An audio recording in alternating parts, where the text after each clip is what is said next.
Hey, what's up? I'm Bryan Rowles from 72 and Sunny here at Sport Beach, representing Zillow. Today I'm here with Davis-Woodhall and Hunter Woodhall.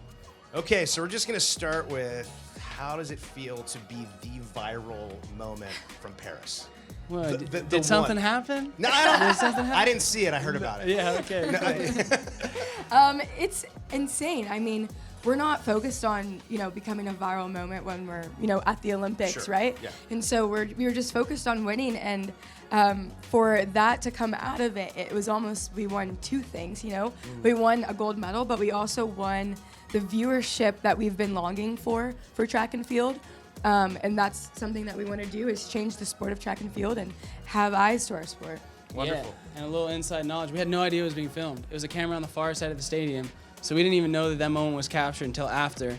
And just the idea that everyone else could feel what we were feeling at that time and felt connected to that was like all that we could ask for. The only reason he was mic'd up is because NBC gave us a ticket. Yeah, he gave me a ticket on the front row. And that was let's go. Dude. That's so the only cool. ticket available. Yeah, That's so cool. Yeah. Well, it was iconic and just represented the best of the game. So Thank you. That was really Thank great. Apparently I wrote my questions upside down.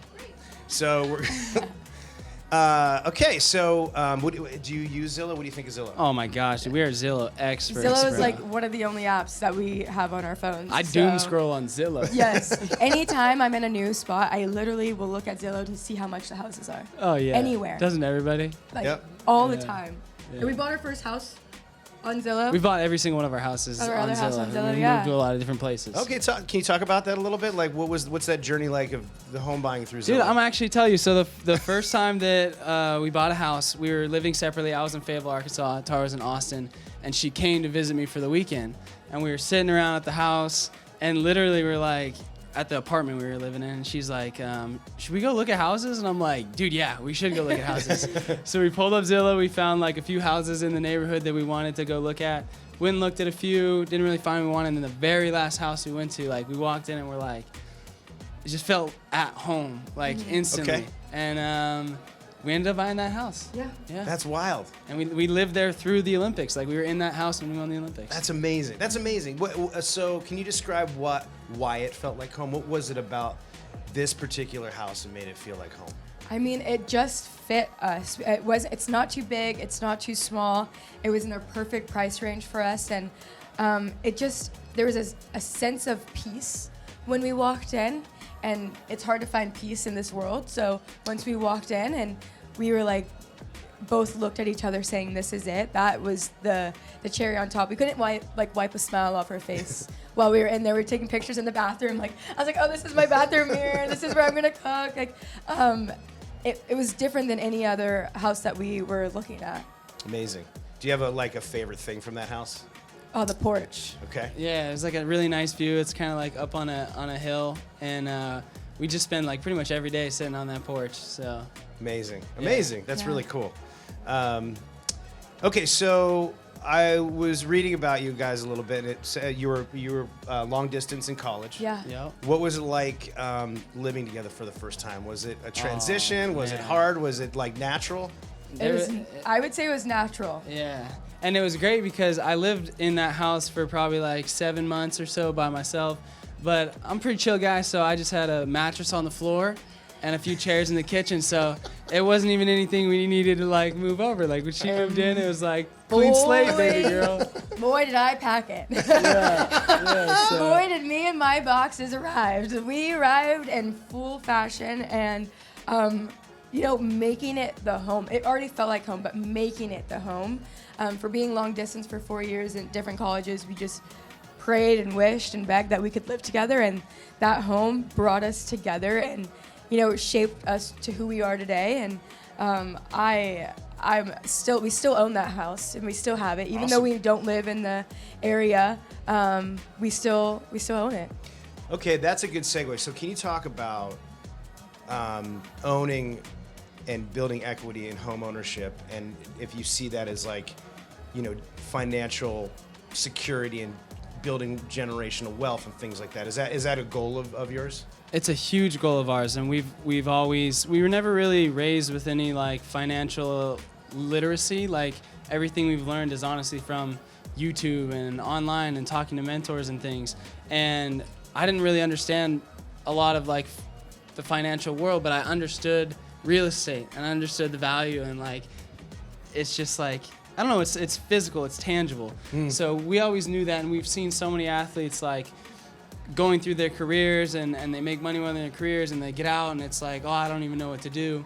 So for us, it was like, if we can save our money, purchase a house together, at least like at the very worst, like we have this place that we can call home, we have a roof over our head, and like there's such a sense of security in that.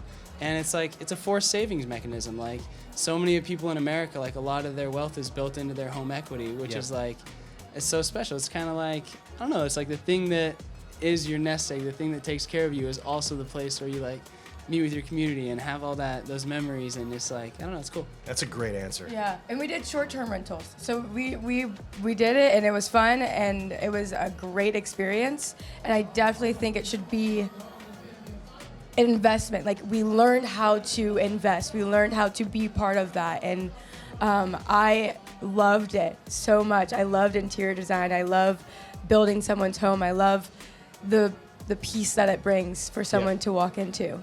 That's great. We're hearing. I've heard, and we've had multiple conversations here. There's a lot of conversation around financial awareness and like you all teaching yourself.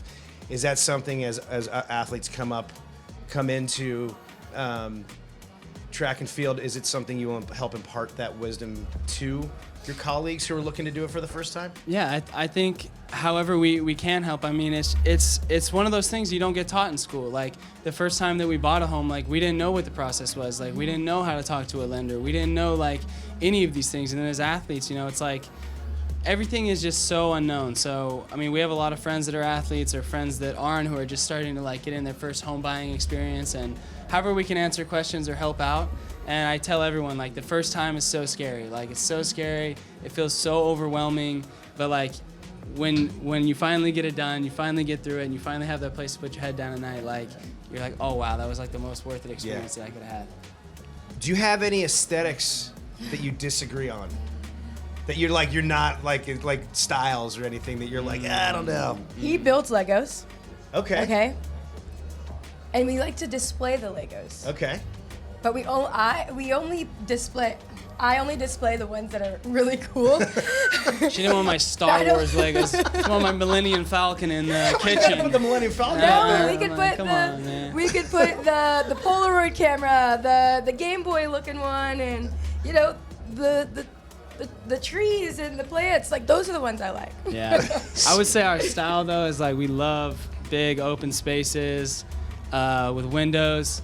I think now, like, as we're, like, moving to different places, living different places, like, the absolute dream, best case scenario is no stairs. I can't stand stairs. No stairs. Hate walking up them, hate walking down them.